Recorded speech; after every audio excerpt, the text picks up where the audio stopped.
Hey, everybody. Welcome to True Crime Paranormal with the Psychic Sisters. I'm Christy Brower here with my co host, Katie Weaver. Hey, Katie. Hello.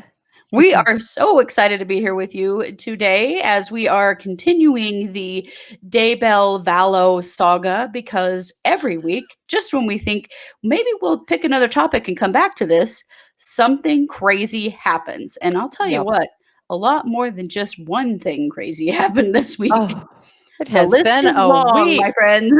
Yeah, it really has, and we're gonna tell you all about it today. But first, Hmm. we usually do a little check-in. So, Katie, how are you? I am so well. Quarantine is kind of starting to lift a little bit in our state. And Mhm. I actually went into a public place this week for the first time in 7 weeks, well, 8 weeks now. But I Mhm. finally, on Tuesday, I've had in the past, my teenage daughter and I, we have a tradition that we go to Kiwi Loco on Tuesdays and get our yogurt. And we always do that. We've been doing that for a long time, and since we've been shut down, I haven't dared go in, but sometimes we still go, and she goes and gets them both. But I went, Mhm. I think I'm good. So I did wear a mask, of course, and I did use a napkin to touch the levers and stuff, to just not Mm. touch anything. Yeah. But yeah, it felt weird. I almost felt like a kid like sneaking out that was grounded, I was Yeah, like, I am I supposed to do. be in here? Yeah. Yeah. Yeah, it's kind of awesome and also kind of scary. Yeah, and I it went in a store really this and had the same experience, like, did you? "Should I be here? I don't know." Yeah. So, and because Christy and I both have significant immune issues, we're Mhm. not supposed to be anywhere. But we're No. going to have to just for at least this next year, at least through this year, we're just going to both have to stay home a lot and be really careful. And, Yes. that's just what we're doing. But an occasional trip out is necessary. I have not had labs. I'm supposed to have monthly labs. I realized the other day I'm 8 weeks late on labs Oh, because I just have not wanted to take myself to a medical facility very bad, but that's I going hear to you. have to happen here soon. But yeah, I've just Yeah. been chilling at home. Well, it's what we've gotta do, and, we're fortunate to have families who don't mind being our personal shoppers, Yeah. which is nice because Hmm. it's gonna be a while before we're back into the world for real, so Yeah. Yep. but we were able to be back in the world virtually this week on our Oh, weren't we case though? in a big way. So I'm gonna tell you what we're gonna cover today. Hmm. So first, we're gonna cover what Justin Lum from Fox News 10 broke this week. It's a couple of documents. Hmm. It's an email from Chad Daybell to Lori Vallow. Yep. This email happened quite a while before all this other stuff went down. Um, Pretty interesting stuff, and we're gonna talk all about it and Yeah. give our impression of what it means, if Hmm. there really can be a meaning to it that is not insane. And Yeah. then we are gonna talk about the most bonkers bail reduction hearing that maybe has ever happened ever. And Yeah. I'm gonna tell you, I'm a social worker. I have sat through a lot of court hearings with people, and I have never seen anything like this. So there I'm quite was sure nor the judge or prosecutor had ever seen anything like this. no, no. So on May 1st, there was a bond reduction hearing Hmm. for well, it really was for Lori Vallow Daybell, although really very little of the hearing was about her at all. Hmm. Hardly ever even spoke her name. Hmm. Um, this was, of course, initiated by her attorney, Mark Means. Hmm. And we're gonna give you the blow by blow. And you're gonna wanna sit down for this, I By think. her future former attorney, Mark Means. If she's got any brains at all, yes. Oh my God. Yeah. Yeah, so we're gonna get there, but first Yeah. we wanna talk about, these documents that Yeah. Before we Justin get Lum there, though, broke. Yes. let's just let's qualify. I realize that sometimes we carry on with our podcasts as if you guys have been listening all along, and some of you Oh, have good not. point. And so let's back up for just a second and just quantify a couple of things about this case, or qualify, I Yes. guess, why we're covering this case so in depthly and I don't know, ineptly, or I don't know. In our very own way, In I our think. very own way. So Christy and I are from the town where this case is playing out in Rexburg, Idaho. And I live just a few blocks from where these kids allegedly disappeared. I Mhm. didn't know them. They only lived in our town for an extremely short time. This isn't something that happens where I live ever, like, No. ever. And the case that is, hit our courthouse right now is easily the biggest thing that has ever hit our town in a legal or a crime manner. And we have already done 4 podcasts about this case, and so if you want all of the dirty deets, you really have to go back and listen. It is a lot to Mhm. unpack, we get it. When Lifetime does a movie about this, it will be a miniseries. Yes, it will. Like, Yes, yes, it it will. is a huge case with a lot of intricacies, and so if we're confusing you and we're throwing out a lot of names you don't get, go back and listen. I promise you will not, regret it. Yes. Hopefully, I know I'll freely admit this case keeps me up at night, and it may you as well Oh, goodness. when you dive in. But the reason we decided to cover this case, as in depth as we have, is a couple of reasons. Partly because it's happening in our backyard, Mhm. and Well, we should because say the kids' names are JJ Vallow and Tylee Ryan. This is yes, really about 2 missing mhm, children. yeah, It's also about a whole lot of other things like dead adults, but yeah, it yeah. is But first the and foremost about focus these missing is kids.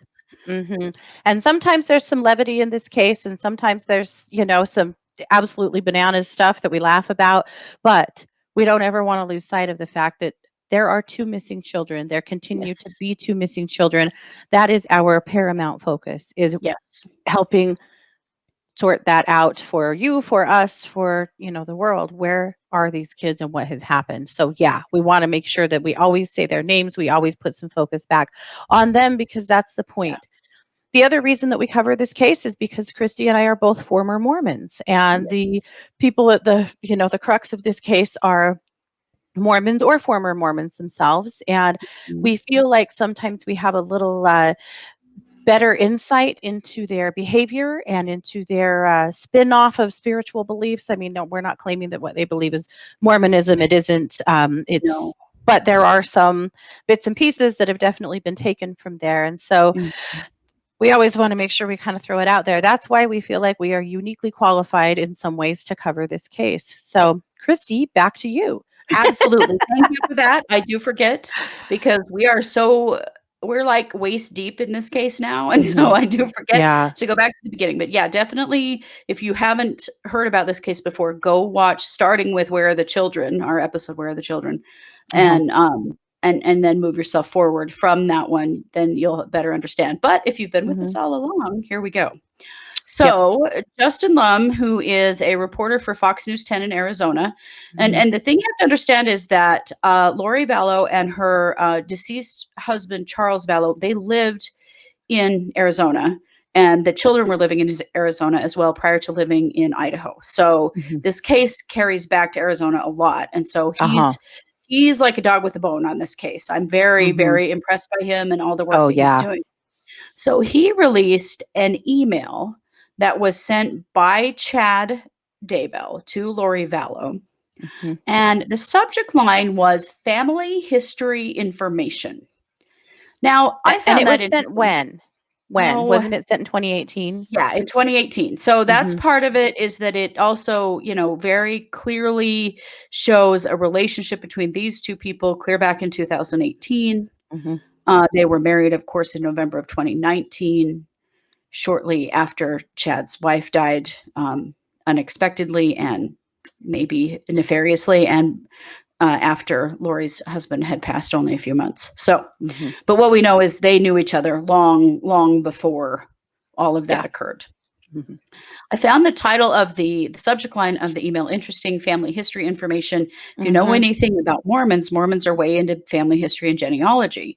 And so to see that subject line, you would think that this is a genealogical information kind of email, right? Mhm. Yeah. Well, it sorta Misleading. is, but in Yeah. a completely different kind of way.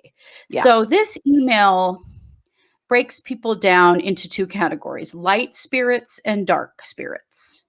And there's some information here that has a lot to do with I think it's very important to understand it because it is very much about their beliefs Mhm. and may indicate some of what's happened to some of the people who are no longer with this family. So basically, I'm just going to read through some of it for you so you understand it. So they're breaking down people as in being light or dark. And what they're indicating is that there is an equal number of dark spirits to all light spirits. Mhm. And he has done something very strange, which is to estimate the number of men and women on the planet that are light and dark at various levels. Mhm. And so here are just some breakdowns of that. They say that most LDS members, those are Mormons, are a level 2. So a level 2 is usually light but can switch to dark pretty easily. Mhm. Most bishops and ward leaders in the Mormon church are a level 3, also light but could Mhm. switch to dark pretty easily. Mhm. Most stake presidents and general authorities, which are higher level Mormon uh, authorities, are Mhm. level 4. Most apostles, those are the super high ups in the Mormon, uh, what am I trying to say? Authorities. Hierarchy. Yeah. Yeah, are level 5, and a few are level 6. The Mhm. dark side can only match the light numbers, not exceed them. So they're talking about rating people basically. And Mhm. that's why there are some 5s on Earth right now, because it limits the dark's power. Because the dark, whatever the dark is, can only Mhm. have as many of in their faction as are in the light faction.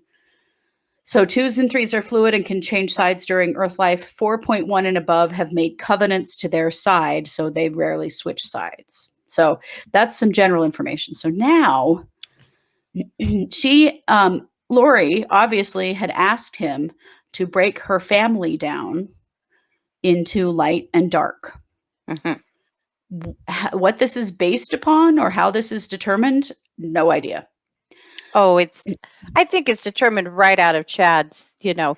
considers himself to be a prophet. Right. He's just these You'll are his opinions. you'll also Yeah. see a trend here that people that have become a challenge in Lori and Chad's life are darks, and the Mhm. people they like are lights. So Mhm. let's just be clear about that.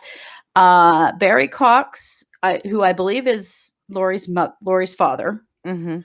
and Janice Cox, her mother, are Mhm. 3 Ls. So they're level 3 lights. So Mhm. remember, 2s and 3s could switch at any time. Mhm.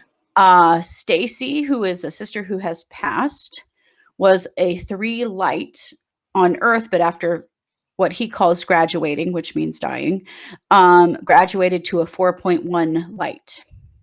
Ah. Alex, yeah, Alex Cox, Lori's brother, who passed away in December, was a 2 light. Mhm. Adam Cox, another brother, is a 3 light. Laura, another sister who had just passed, was a 3 light on Earth and has graduated to a 4.1 light since passing away. Wow. Lori is a 4.3 light. Wow. Look at her. Imagine that. I just Yeah. I'm kind of surprised actually. That's a lower ranking than I thought he would I give mean, Lori, you can give her a considering that 6. she Come is a on. god on earth. I mean, Right. what the hell does it take? Clearly, I don't know, because I Yeah. was sort of shocked by that as well. Then Mhm. Summer Cox Shiflett, who is also a sister, is a 3 Mhm. light. Her husband is a 2 light, but a borderline to dark. So My he god. could fall off the wagon at any time, apparently. Mhm. Lori's Ooh, if first I husband, were him, I would, be sleeping with one eye open. I would as well. I wanted to mention that you're gonna start to notice that a lot of these people who could Mhm. swap or who are on the D side of things are no Mhm. longer with us. Um, Lori's first husband, who is not named here, is given a 2 light. Her second husband, William Lagoya, is given a 2 dark. Mhm. Son, Colby Ryan, a 3 light. And Kelsey Ryan, who is Colby's wife, right? Uh-huh. Yeah. Is a 3 dark. So, Kelsey, sleep with one eye open. That's all I'm Mhm. saying.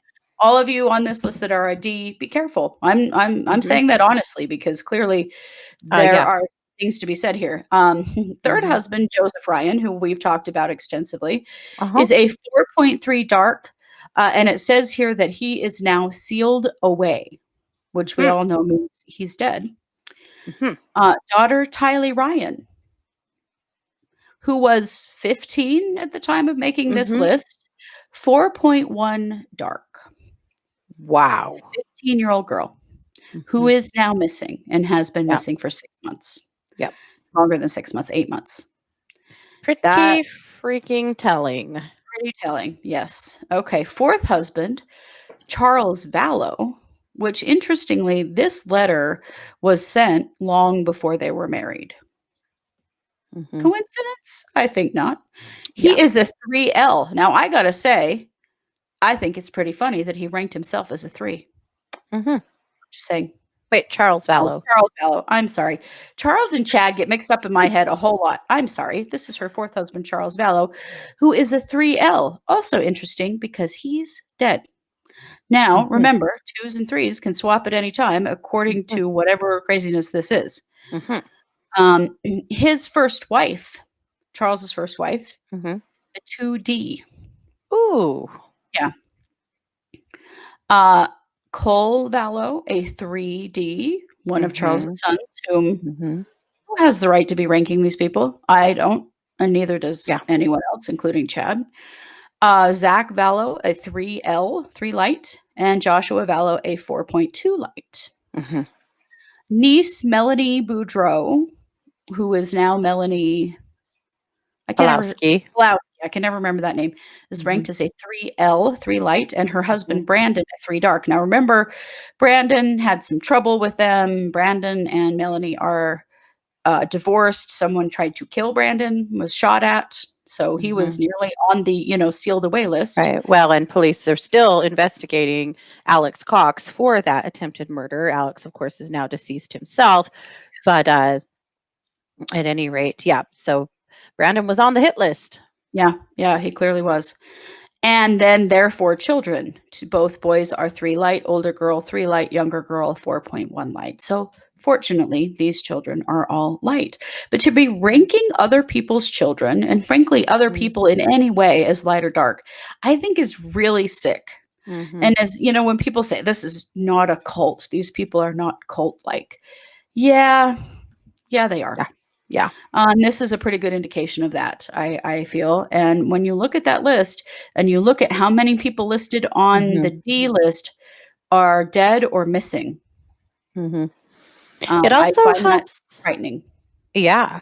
Well, it also helps put in perspective something that Melanie Boudreau said to the Chandler police when they Mhm, were interviewing her and asking her where the children are. mhm, And of course, she's just claiming that she just has no idea. mhm. But she said, sometimes children are full of light and then they're not. Yes, and then they're not. Yep.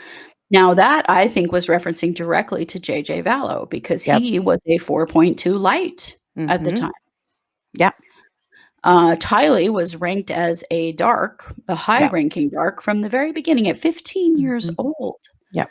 This adult man, who Hmm. frankly doesn't even know this kid, Hmm. this is just sick. This is sick Yep. stuff, but I think it Hmm. helps you to see into the heart of this Yep. situation and see into the heart of what these people are believing, Hmm. and that they are in some way justified Yeah. if a person on the D list is Yep. sealed away, so to speak. I just knocked my microphone over. I have some theories on sealed away. I Yeah, think yeah. that's more than being dead. Mhm. Oh, I I s suspect that there's some kind of a ritual or prayer or some kind of a word. I'm going to call it a ritual for lack of a better term, but I Mhm, suspect that when one of the the big darkies dies, mhm. is killed, whatever, uh, that Chad's doing some kind of ritual, something to seal them away so that their spirits cannot. Influence the world any longer or influence his family any longer. I think if we could get expanded on that, we'd discover that there's some kind of a procedure there that he's Mhm. carrying forth to seal them away. Yeah, I bet there is. I bet you're absolutely Mhm. right about that. I It also does have a make theory about the list in general. Mhm, I would put money on the idea that he sent outlets that he did this for work.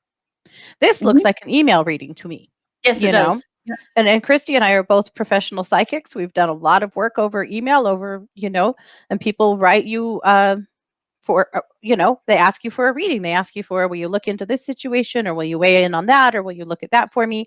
Yeah. And you respond, right? Mhm. I can't shake the idea that Chad's done this for a lot of people. Oh, I'll bet. And I would imagine that there are a great deal of these lists running around. Mhm. I'll bet there are. I will bet there are. I Mhm. will say, though, that if Katie or I do an email rating, we don't ever rank anyone by darkness and light. No. or by deserving of being sealed away or anything like that. This is sick stuff. This No. is Yeah, really, really sick stuff. it is, but it reads to me like something that he was doing probably for money, Mhm, probably for gain, at least for some people, probably not for his precious Lori, but, this is something he's doing mhm. Yeah. as a I part would of who he believes he is. I would not doubt it, especially with the beginning of the email, the way that it's basically an explanation.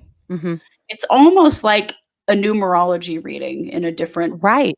way, but it's Mhm. it's similar to how, something like that might be spelled out. So, I agree with you. I feel like Mhm. that this is something he has done for other people as well. Mhm. I'd be super curious to see how he'd update this list now in 2020. Mhm. I'd also be super curious to see, yeah, well, because 'cause I'd like to know what, number he would put on Lori now. She's Yeah, probably more like a 6.0 light, and I'm I gonna assume that he has always been a 6.0 light. Yeah. I would imagine, yeah. Yeah, Well, and very obviously, some of interesting. the folks that were listed as light on this list maybe have Mhm. shifted to dark because some of them have Uh-huh. passed or are missing. Mhm. So, yeah, this I feel like tells us a lot about the motivation behind some of Yeah. the things that have happened. Mhm. I mean, if I had to, if I had to apply to this list, I think I would quantify Chad as more like a 6.0 B for bonkers. Yeah, yeah, there you Yeah. go. Yeah. Yeah, I think so. But I feel like it's important just for, you know, Mhm. to understand where their thinking is coming from Yeah. because The they one do thing that believe these things absolutely. It does appear as though yeah. these are absolute beliefs on their part. Absolutely. And one thing that came up for me in this, with this list, people have really tried to attach these guys to the Mormon church in ways that they're really not. Mormons Yeah. have tried really hard to shun them in ways that, Mhm. they really are more connected. I mean, there's kind of Mhm. been both sides of it. I understand. Certainly This, crossover, this but yeah, this isn't, this is certainly not what LDS people believe. It's not, no, this is in no way Mormon doctrine at all. no. The only thing that came up for me as being quite interesting is that Mormons do have levels of salvation, and they Yes. are considered levels. So Mhm. when you die, you are assigned to the place that you belong, the Mhm. True. terrestrial, or the celestial kingdom. Those Yeah. are the three levels, or outer darkness if you were like a super baddie. Maybe that's But sealed away, I'm not sure. Yeah. maybe, but the idea of levels, didn't escape me here. Also, within those levels of heaven, there are levels within them. Mhm. And There are. so you have to do certain things in this lifetime in order to get yourself into like the highest level of the celestial kingdom would require that you do all of the things, that you do Mhm. all of the things that the church mandates throughout your life in order to be able to, you know, ascend to that level. And so the idea Yeah. of levels, I mean, there is some crossover there, not Mhm. to a strong degree, but that is the one parallel that I did see there. Mhm. But Mhm. obviously, that's not. LDS people aren't slapping those levels on people and No. assuming that that's where they're going or anything of that sort. Well, kind of, except that, when we were growing up as kids, we were certainly taught that there were certain behaviors and choices in your life that would land you at any of those levels. That's true. And Yeah. it is similar in that way, and now the very highest level, the celestial kingdom, the highest level of the celestial kingdom is where you would then become a god of your own planet. So, there is some connection, I think, but definitely spun out of a delusional mind, not out of and I'm not promoting the Mormons' belief either. I'm just saying, this isn't their belief exactly. You're muted, I think. Um, I am. yeah. Yep. But, there I agree with you that there's definitely some connection there. So, good to know. Yeah. Oh, I think so. Really important to And we just see the have to crossover. yeah, and we just have to thank Justin Lum for working so hard on this case and he just does not give up, and it is really appreciated because he has broken a lot of the really, really powerful, um, stories in this Mhm. case. Has done an absolutely fantastic job of breaking Yeah. story after story in this case. And Mhm. locally, we also have to say a big shout out to Nate Eaton at East Idaho News Mhm. because he has done his part as well. Yep. And we're going to talk about that here in the second half of the show. Yes. So let's move on now to the bail reduction hearing that happened on Mhm. May 1st in the Madison County Courthouse. Yeah. We, of course, could not be there live. We would have been. Mhm. Absolutely would have been had we been Well, able I to. did go. I did You go to did. the courthouse, Well done. about 30 minutes beforehand. We'll scroll through a few pictures here and maybe a little bit of video that I took on the courthouse steps. There was a fair amount of news there, but nobody was allowed inside except for East Idaho News. Yeah, And they were allowed because they were running the live stream. They were in charge of the media, but the media that they took had to be shared with across all media sources. So it wasn't exclusive to them, but yeah, they were the ones that were allowed to come in and create the live stream, and they live streamed it through YouTube. It was very useful. But their ABC was there, NBC was there, Dateline was there. There was quite a few other, outside media yeah, sources that were waiting. Because here's the thing: if bail was reduced, Lori could have been free that day.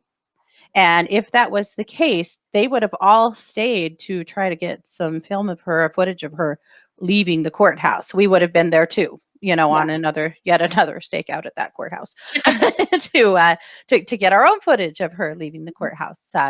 So yeah, there was still, a fair amount of press in town, but nothing like the press that was here for when she was first extradited in her first moment in court. That was an absolute zoo. But thanks to COVID, things are a little different now. But we Yeah, will this share a few pictures.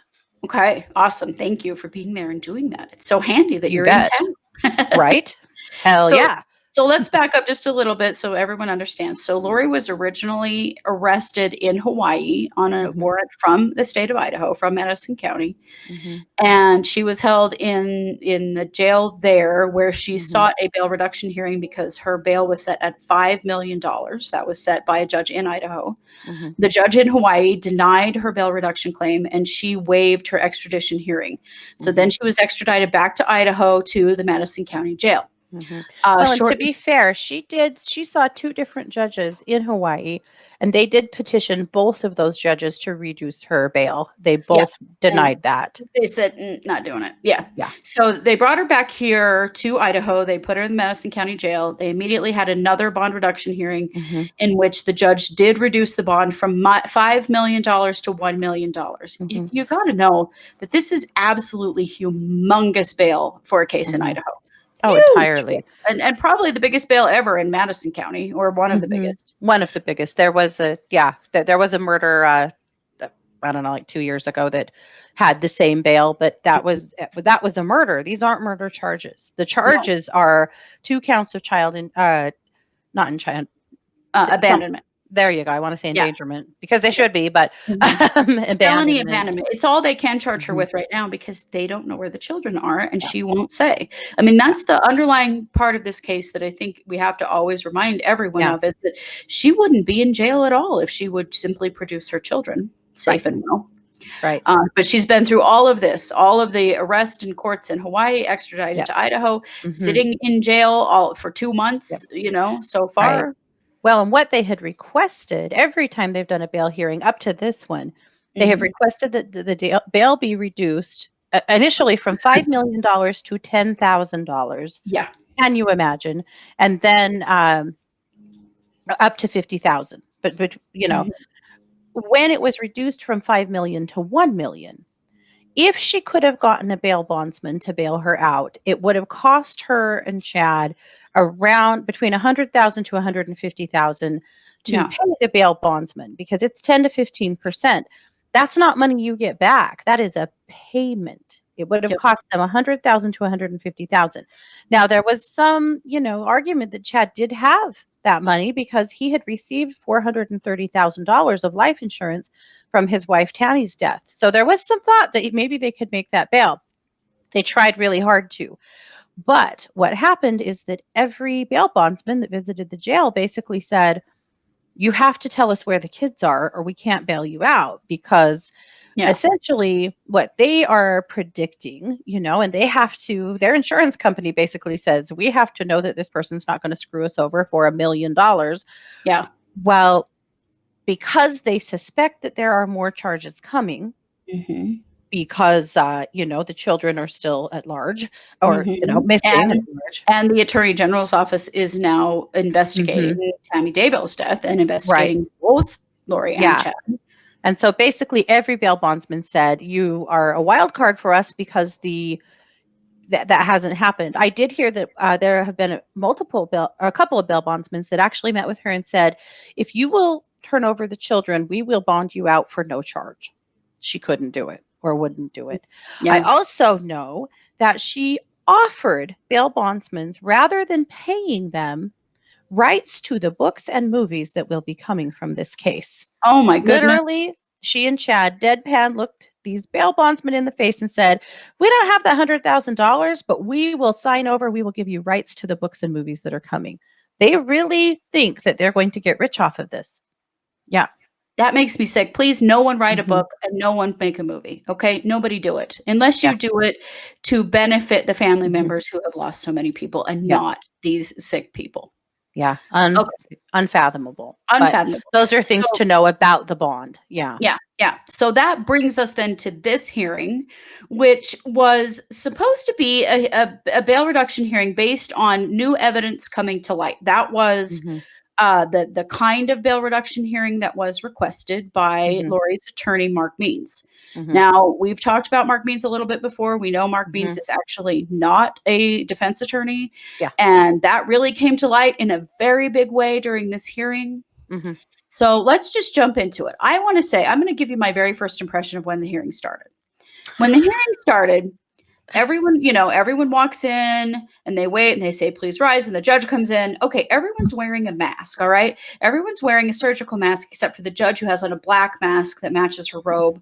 Hmm. And Mark Means has got this bandana around his face. He looks like a train robber or a cattle rustler from an old Western. He's also wearing cowboy boots. Wearing cowboy boots, Hmm. really not looking as professional and respectful as he should be for court. I Hmm. instantly had this thought of he was unprepared for this. Hmm. It instantly gave me this feeling of this dude doesn't know what he's doing. He's Hmm. unprepared. He didn't have real masks, because And this, he thinks he's a maverick. yeah, Yeah. yeah, clearly he thinks he is, some kind of John Wayne something. Yeah. He's not. He's more like an Ernest Goes to Prison when you learn more about it. But I immediately thought, like, everyone else is prepared for this because this is one of the very first Mhm. hearings to be held in this courthouse In a since while. Yeah. in person since the lockdown, because our state just lifted a bunch of the lockdown. Mhm. Well, And and so this hearing was rescheduled 3 times. yeah, yeah. We've already missed 2 court dates that should have Yeah, happened, and they because they finally bumped it wanted out it to here. in person. They wanted it in Mhm. person instead of doing it teleconference style. Mhm. So that was my first impression was, "What the hell is on his face? And Yeah. why does he look like a bank robber?" Like that Mhm. it was stupid from the Mhm. beginning. That was like, "Yeah, this isn't gonna go so well." Yeah. So then we start into it, okay? So the Mhm. judge they do a bunch of procedural stuff, and then Mhm. the judge tells Mr. Means it's his turn to present his what he called his declaration, which was actually supposed to be called an affidavit. Mhm. The very beginning of this dude doesn't know what the hell he's doing, and Mhm. he asked the judge if it would be okay if he stayed seated while he spoke. And she informed him Mhm. that in the 7th District Court, it is the custom to stand and you will stand. Mhm. Seemed like just, I'm just going to be uh, an asshole from the very Mhm. beginning to the judge. Like, it's Mhm. disrespectful. Of course, he has to stand. Have you ever seen a court hearing where the attorneys don't stand? I haven't. No. Here, they always do. It's out Yeah. of respect. Yeah. So he stood, and then he started rattling off a list of reasons why he had really been picked on by the Madison County Jail, the Madison Mhm. County Prosecutor's Office, the Mhm. Madison County detectives. The list went on and on and on. I gotta say Mhm. that very few times was Lori ever referenced in this hearing, even though Yeah. it was her bail reduction hearing. This Mhm. hearing was about how picked on Mark Means was. Uh-huh. There He was a be lot of, "But your honor, they Yes. are being mean to me." Yes, it was a lot of that. So Yeah. he started picking apart. So what happened is that Prosecutor Wood, the Madison County prosecutor, had turned over the day before some affidavits that were basically their reasoning for Enforcing bail. yeah, Yeah. enforcing bail, why they didn't want to see it get reduced. Mhm. And okay, Mark Means had a hissy fit over this. First of all, he didn't Mm. feel like he had nearly enough notice. He kept calling it a midnight affidavit, which it wasn't. It was 24 hours prior. It was 18 pages long, which kind of cracked me up. Like, dude, you really have trouble reading 18 pages in 24 hours? What does that Mhm. say about you? Also, this affidavit was single spaced and it was supposed to be double spaced, and he was super mad about that. I will have you know there is an Idaho statute. It could be Yeah, 47 or 49. He's not yes. sure. He quoted both He of them kept incorrectly. misquoting the numbers of Idaho Mhm. statutes and bitching about just about how the Mhm. paperwork was wrong, and they picked on him, and this was just terrible.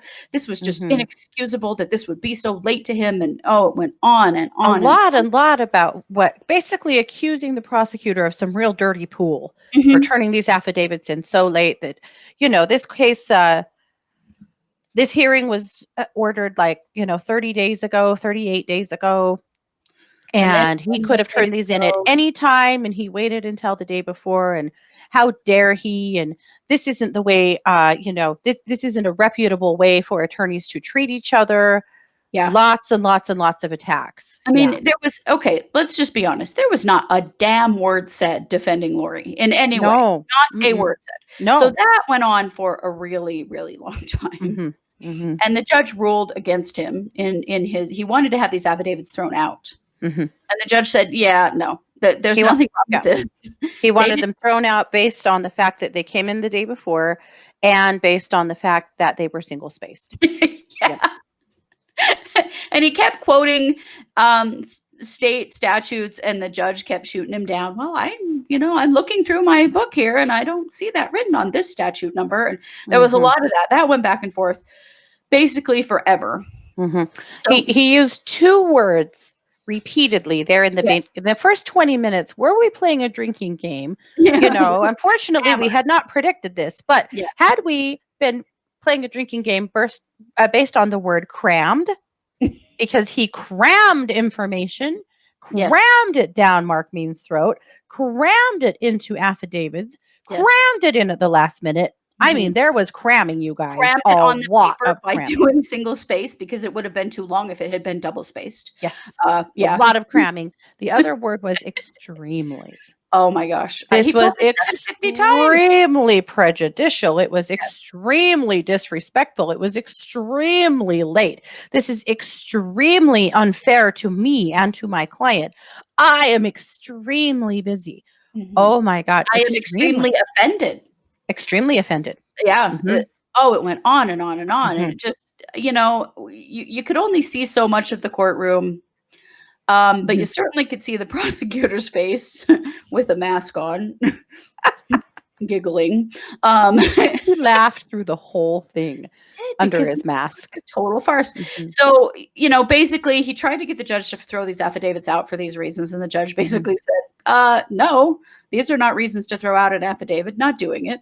Well, there's a really easy reason why that is. Yeah. The affidavits were not required. Yeah. How It's Idaho for law courtesy. actually reads, if Mr. Means understood Idaho law at all, which he clearly does not, at least not on the in the criminal factor, but how Idaho law actually reads is that the prosecutor was under absolutely no obligation to file affidavits at all. No, He could have just showed up and pled his case and told the, judge exactly what he was seeing and why he was, asking her to uphold bail.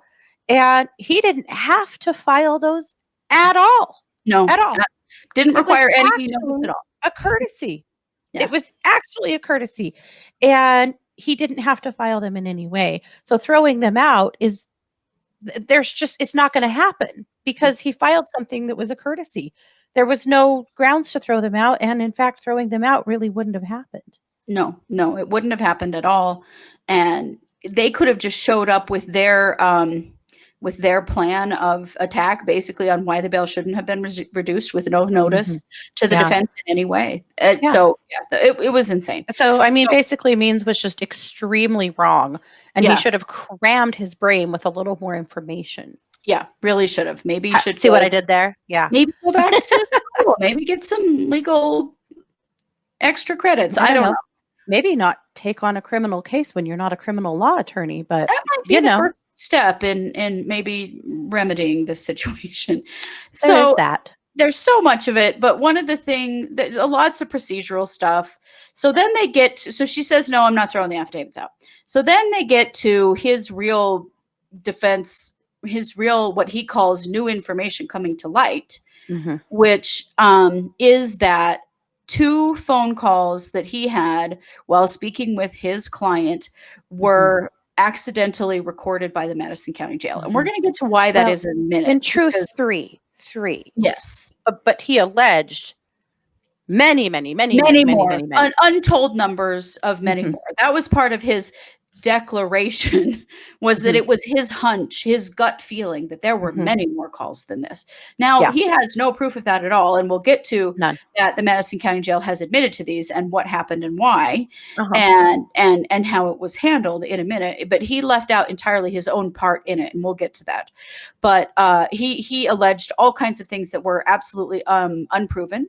Mhm. He said many times, "Well, Your Honor, if I had the information," except that he didn't, and she Mhm. actually gave him the opportunity to continue this hearing and give him some Uh-huh. more time. He refused, wouldn't do Mhm. it, but was clearly, I don't know, unprepared, expected Well, the and judge that was to back when he listen was to his arguing the hunches. affidavit too, Yeah, yeah. that he was only given 24 hours to go over these affidavits. It didn't give him enough time. She said, "Okay, would you like a continuance?"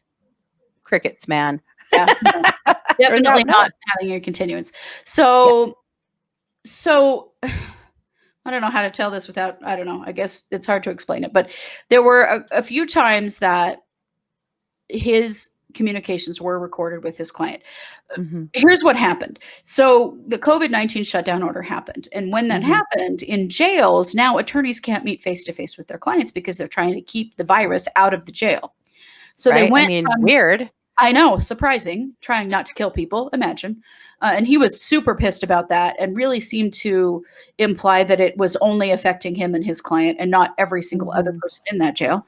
Well, and Um, indicating that he's coming from out of state. This is yeah, he one thing kept that saying I'm I from out of kinda wish the prosecutor would have called him on this one because he was just blatantly lying. He yeah. just continually kept saying, because his law practice is in Meridian, Idaho. Mhm. Meridian, Idaho is a 4 to 5-hour drive from here. So Yeah. he is coming a long ways. But he said that repeatedly on every point that he was whining so loudly about. But Mhm. he continually said he is coming from out of state to see his client. He's absolutely not. No, Meridian is, in fact, in in Idaho. Idaho. But everything he said was just so inflated, you It was. know? He just blew everything up. It Mhm. was a lot of distraction and subterfuge, I felt like. It was Yeah. like he was just going, everyone's head was spinning. The judge's Yeah. head was spinning. Everyone's head was spinning. Mhm. He was pretty good at that. Unfortunately for him, the judge is a lot smarter than he is, and we'll explain why in a few minutes. But so he's talking about these calls. So now he has to visit with his client in the situation where, you're in separate rooms, you talk on a phone, on a screen. It's the way that anyone would visit someone in jail because attorneys Mhm. now don't have the right to meet face to face.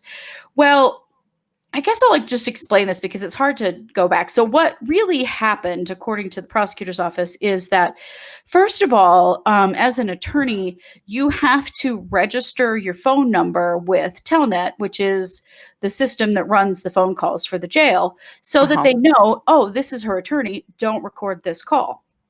Well, he didn't do that because he's not a Mhm. defense attorney and he doesn't know what the hell he's doing.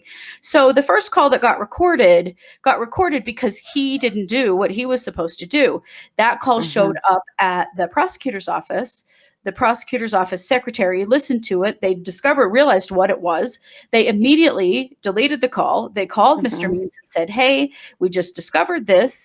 You have to register your phone number with Telnet so that they don't record your phone calls.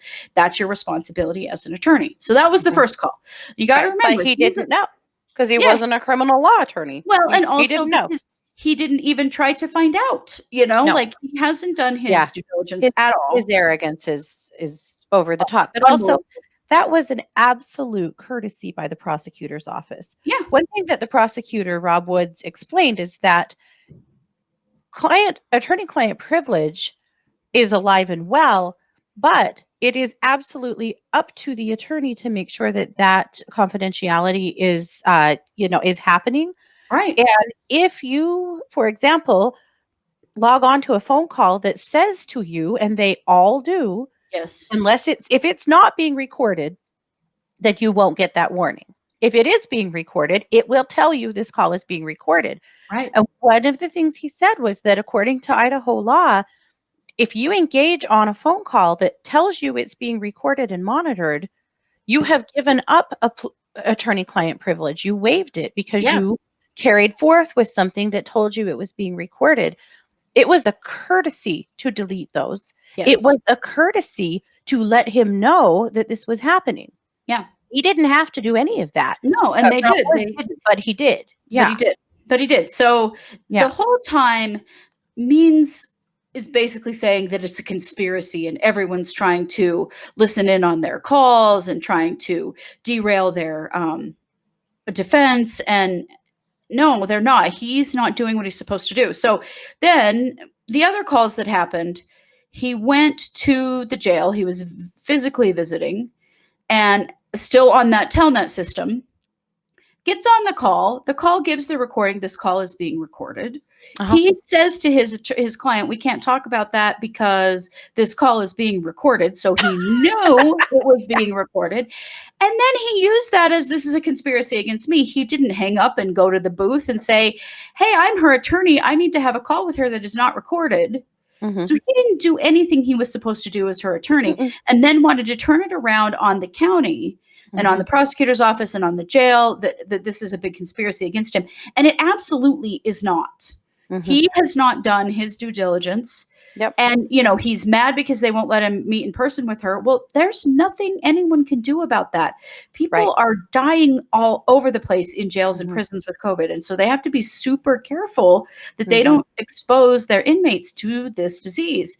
Right. And so basically, what it came down to is that the new evidence that came to light to call this bail reduction hearing is that he cannot adequately work with his client because of these restrictions and because of this conspiracy that is happening to record his phone calls, Yep. which in Yep. fact is not new evidence in any way at all. No. It's not new evidence No. in the least. But Not in the one least. one thing we didn't say, and I want to go back and say this because this is really important. At the beginning of the hearing, the judge Mhm. said, I want to make it very clear that this is a bail reduction hearing based on new evidence coming to light. I have not been asked to review the decision by the previous judge, Right, by Judge Edens. by Yeah. Judge Edens. I have not been asked to review his decision. So basically, Mhm. She said that 2 or 3 times. yeah, and Really, it was a really clue. hammered This that was in. a clue, and we It was knew it a was a big clue clue. right away. We were like, Yeah. "Oh, he's screwed. I know what this is Yep. gonna be." He He did didn't this wrong. ask her. This was not an appeal, and he Mhm. treated it in many ways. He tried to treat it as though it was an appeal, and he tried to get Mhm. into all of the rules about bail in Idaho, and she wouldn't even let him go there. She said, Mhm. "No, that's not what you asked for. You Mhm. asked for a bail reduction hearing based on new evidence coming to light, not Mhm. on an appeal of the previous judge's decision." Uh-huh. Um, that was a clue. If you had a Yeah. half a brain, he probably should have taken it as a clue, but I don't think he did. It didn't seem to register with him No. what she was saying to him. I think everyone else got it that Mhm. he'd screwed himself over. So Yeah. this went on for 2 hours. 2 hours. Yeah. So this was a 2.5 hour. This meeting, this was scheduled for 2.5 hours. This hearing. Mhm. I don't think anyone expected it to be more than like 30 minutes at the maximum.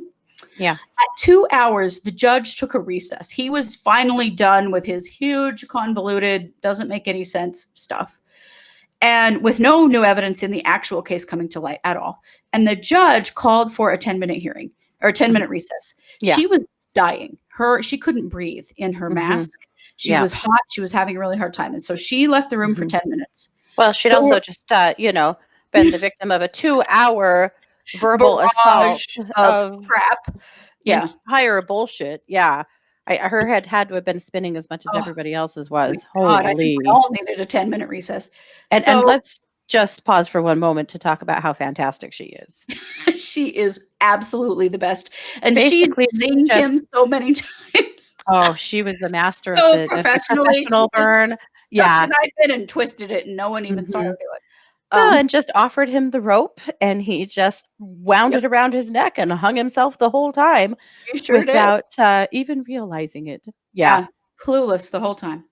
I So think we'll be very pleased with this judge moving forward in this case. yes, she is very savvy. So she Mhm. takes the recess, and then, everything comes back in 10 minutes. And finally, this is the first time the prosecutor has spoken in this hearing. Okay. It's been Yeah. 2 hours. Mhm. Finally, Prosecutor Woods gets to stand up and say something. And, Mhm. he refutes all of the accusations. Well, first he says, I just want to make it clear that I don't have to provide any affidavits for a bail reduction hearing, that is entirely a courtesy, and that there Mhm. is no time frame in which those things have to be delivered. And we didn't even have to do them at all. Mhm. And so then he gets into the phone call stuff. And he talks about how his office did discover the first call, and they discovered it was because Means didn't register his phone number, and they did Mhm. let him know that out of a courtesy that Mhm. that had happened. And then Which that was the first place that Means got seriously called on the carpet because yes, Means didn't tell that part. Means's mhm, dialogue, his whole side of the story, left out all of his own behavior yes, and lack of understanding. it was all implied that it was a conspiracy against him and his Mhm. client, and mostly against him, really. Mhm. It all was Yeah. pretty much all about him. It just Him. went on and on Yeah. about him. But Yeah. yes, so that was a very important piece of information. Mhm. Then they talked about the way that attorneys are visiting their clients right now because of the virus, and about how those phone calls work, and that Mhm.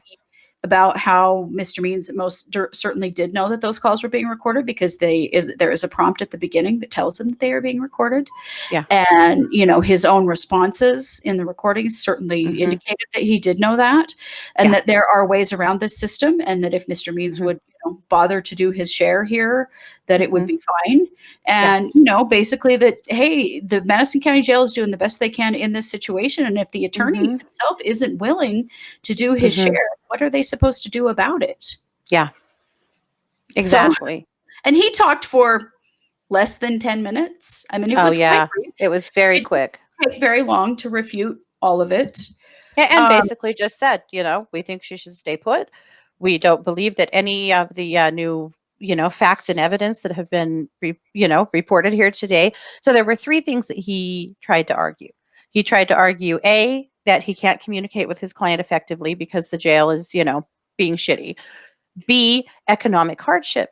That oh, right, I Lori forgot about the needs to economic be let hardship. out because they need to lower bail for her because Chad can't possibly make that much bail because of economic downturn, because ain't nobody's buying books during the quarantine, which was hilarious because bro, everybody's buying books during the quarantine. They're just Yes, not buying Chad's books during the right. No quarantine. one's buying Chad's books. But the economic hardship has hit everybody. That's not unfair to Lori. No, That's I gotta across the tell you board. also, if you know anything about book sales, which I do because I work for a publisher, is that Mhm. you,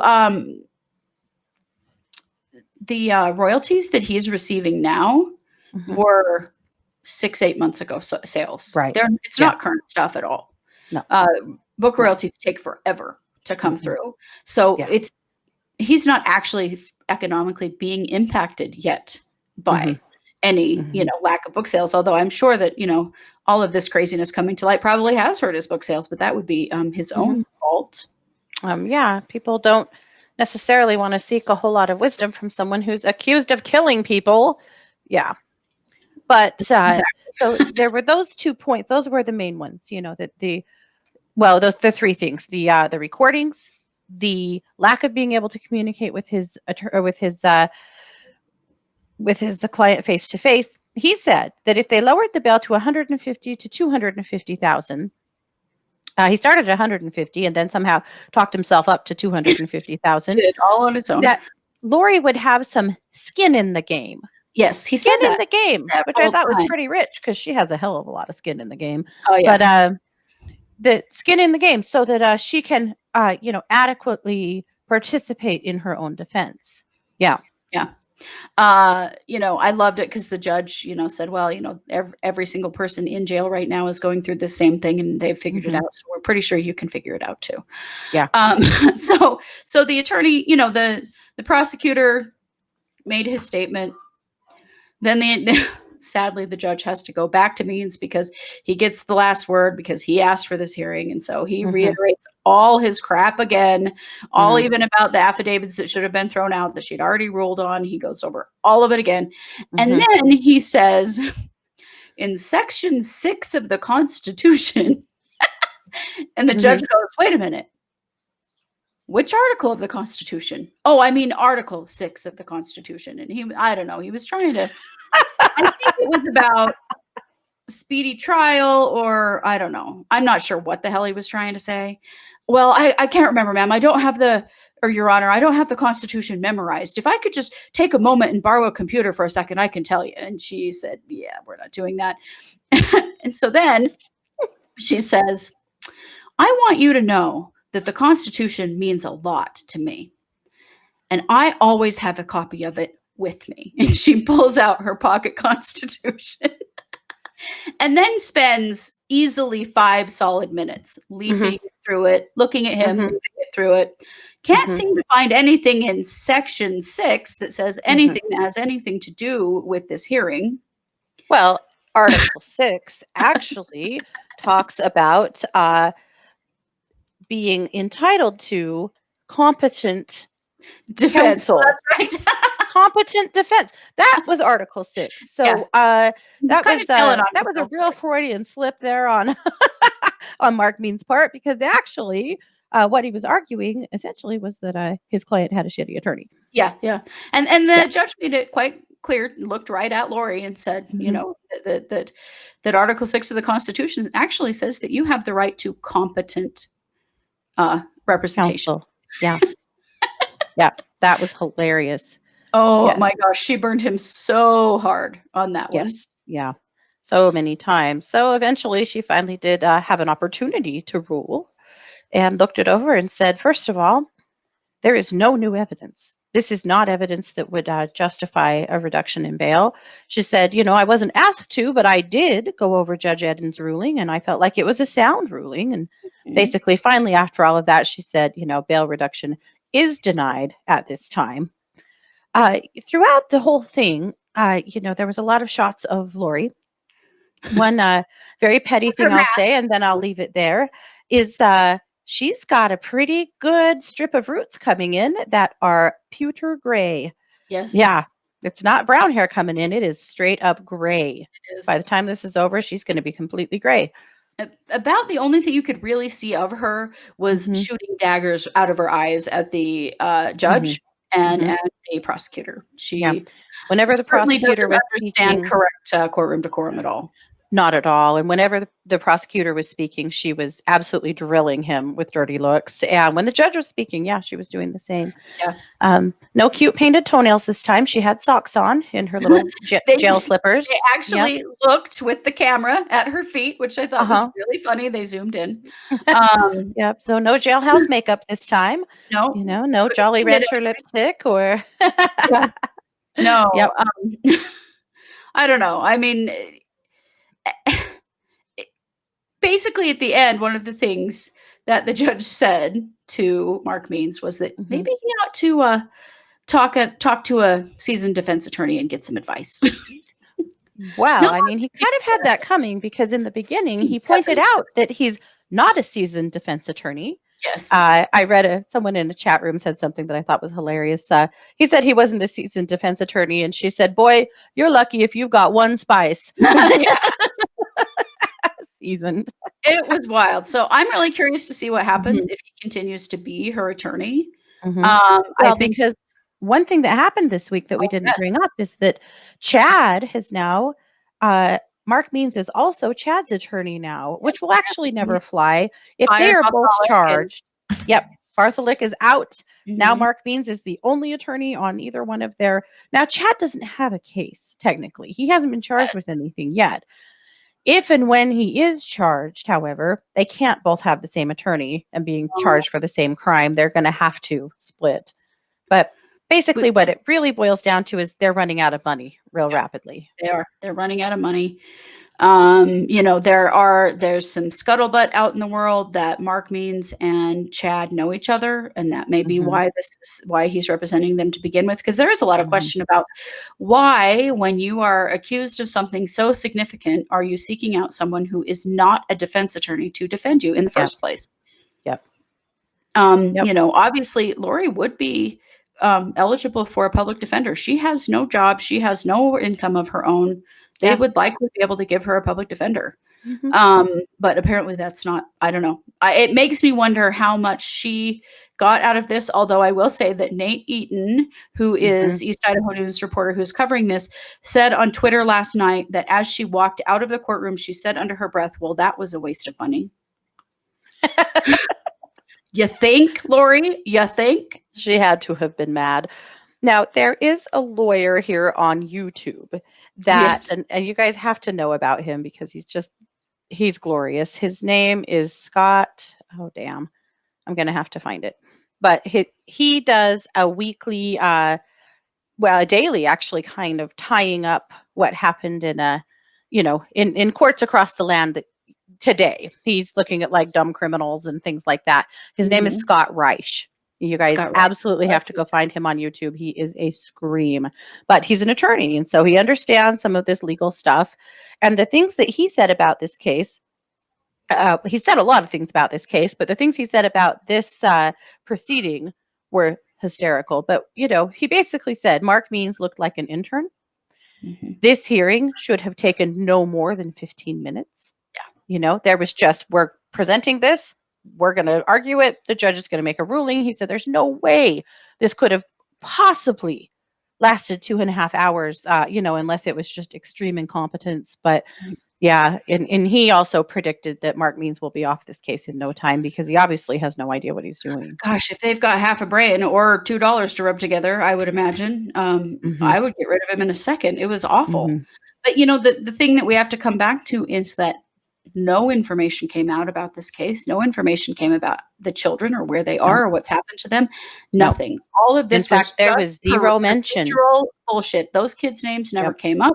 Nope. Lori's name Zero hardly even. mention. Hmm. And so we're really no closer to knowing what has happened here.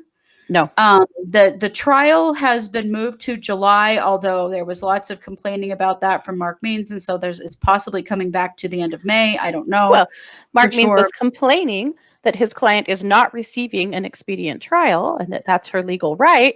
And the judge said, well, Mr. Means, you're the person who asked for a continuance. You are the Yes. reason it was moved to July. She said, I have room on my docket in June or at the end of May. Would you like to move it? Yeah. Turns out, no, maybe he's not. He Yeah. just wants to be heard. Yeah. He just wants to be picked on. That seems to be his angle. And, Mhm. attorneys all have different angles. Some people pick apart procedure. Some people are great Yeah. orators. Some people just hammer the evidence. This guy is picked on. I don't know Mhm. how effective that is, but it seems to be his Mhm. angle. Yeah. So we'll see what happens with the trial, if those dates do get changed or not. I don't know. They didn't change them in this hearing. Mhm. I Um, suspect that they won't. I I, really I he's suspect that they won't, but Well, especially if there's an attorney change here, which if there isn't, right. then I guess she just wants to go to prison. I don't know No, what to say. she just wants to drag this out until the end of July when she Right. truly believes that the beginning of the return of Christ is coming and she's not going to be held accountable She'll for any just of this stuff anyway. be busted right out of jail. Yeah. Mhm. Yeah, that really is the thinking, I think, for a lot of us, is that is the intention, Yeah. is that it's all gonna just go away at the end of July anyway, and so it doesn't matter. Mhm. I'm Yep. real curious to see what happens at that time, and we'll be here Mhm. reporting it, don't you worry. Yeah, you bet. You Now, you bet. might know that Dateline aired on that same day, May 1st, Mhm. uh, a new, story about this case. We Mhm. had so much this week to report, we couldn't possibly report on that, so we're gonna talk Yeah. about it next week, but we Mhm. really wanted to give you the play-by-play of the hearing because it was something out of, I don't know, I don't think that, Atticus Finch would have believed that I was just like, Christy and I were both at our own homes watching it, and we were chatting through Facebook Messenger throughout it. I went back later and read the messages to each other and died laughing because it was just everything that he said. Like there were just so many shocking things. Yeah. One thing we didn't bring up is he actually threatened the judge. Yes, he did He threaten the threatened judge. the He judge also in the threatened very to call the beginning. prosecutor as a witness. Oh, yeah, we totally forgot that. Yeah, at one point she said, basically said, "You can't keep telling me what the intent of the prosecutor was. That's his job." And he said, "Okay, fine, then, Your Honor. I would like to call the prosecutor as a witness." I think that's when the prosecutor probably laughed the hardest. But Yeah, I think so. Certainly that she did not let him happen. know that's not what's happening here, and you don't get to call the prosecutor as a witness. But But he did threaten the judge with a federal lawsuit. Yes, he He did. quoted some statute or something that, William Barr, the Federal AG. national the AG has put out. I wasn't even quite sure what he was saying because frankly, it was just everything was so bananas. But at any rate, he quoted something from Barr and then basically told her that if she did not read that in the letter of intent that he believed it to be, that she could be opening herself up for a federal lawsuit. Uh, the prosecutor and the detective that was sitting with the prosecutor both about broke their necks, turning to look at him in complete shock when he threatened the judge with a lawsuit. Yeah. Lots of missteps, and that was in the very beginning. Not exactly the way to get the judge on your side of things. No, turns out, But she was a step ahead not of him the cool. entire time. She zinged him over Oh, and over again. The stuff with the Constitution was absolutely hilarious. mm-hmm. The pointing out that maybe he ought to speak to a defense attorney to get some help Uh-huh. was awesome. She just did Yep. a lot of those things, the making him stand. She made Mm-hmm. it very clear from the very beginning Mm-hmm. that she's in charge and he's not. Yeah. Yep. It was great. Yeah, he had some bully tactics, for sure. And I think the over speaking and the going around in circles and Oh, throwing out various dates. And I think that, some of that was inexperience, but I think that was also, that's the way he operates to mhm. wear people down Just and, the and beat them distraction down. Mm-hmm. of trying to keep track of everything that he was saying Mm-hmm. was it was dizzying. It really was. It was. But I Yeah. gotta But give she her props. managed it like a pro. She Yep. did. She was a Well, and fantastic judge. interestingly, just from an energetic standpoint, I mean, as he was talking, literally, I think by the time it was, time for the prosecutor to have his turn, everybody was just exhausted. And the prosecutor was a master of shifting the energy. Did He very quickly. calmed that courtroom just like that. He did. I felt like, wow, no wonder you're a prosecutor. He Yeah, you has were an very thorough. energetic gift, yeah, to Mhm. calm a room, to bring the energy down. He was gifted. Yeah. Yeah, I thought that was very, really very much so, interesting. and so concise.